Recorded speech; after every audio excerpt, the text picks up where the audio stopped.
70 సంవత్సరాల వయసున్న చిరంజీవి మతి తప్పి మాట్లాడాడా లేదా ఒక కొత్త వేషం వేశాడా అన్నది ఒక ప్రశ్న. నిన్నేమన్నాడు?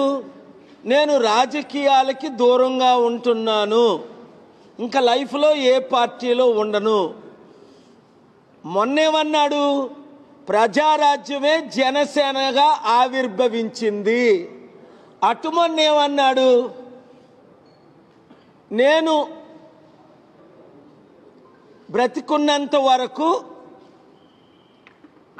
రాజకీయ నాయకులను ఎందుకు కలుస్తున్నాను అంటే రాజకీయం చేయడానికి. ఈ మధ్యనేమన్నాడు? మోదీని కలిసినప్పుడు. ఆ తర్వాత ఆ మధ్యనేమన్నాడు? మీరు చూడండి, వీళ్ళ మాటలు వీళ్ళేంటంటే పిల్లు కళ్ళు మూసుకొని పాలు తాగితే ఎవడో చూడలేదు అనుకుంటాడు, టక్కమని పడినంత వరకు. అలాగుంది చిరంజీవి పవన్ కళ్యాణ్ మాటలు. వాళ్ళకి అవసరమా రాజకీయం?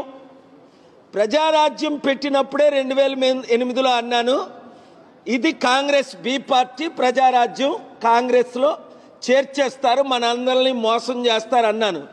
కాపులు బీసీలు 90% నమ్మి ఆయనకి 18% ఓట్లేశారు. నమ్మని మూర్ఖులు వేశారు.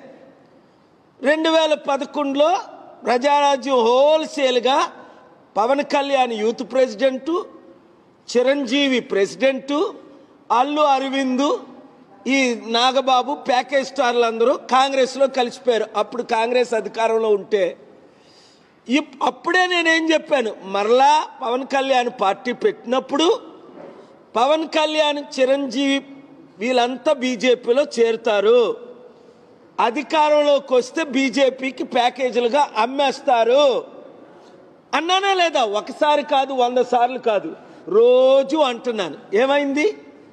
మాయావతి కాళ్ళ మీద విశాఖపట్నంలో పవన్ కళ్యాణ్ పడినప్పుడే, మోదీని తిట్టినప్పుడే పాప మా చంద్రబాబు నాయుడు గారు ఎలా నమ్మారో అది నాకు విచారంగా ఉంది.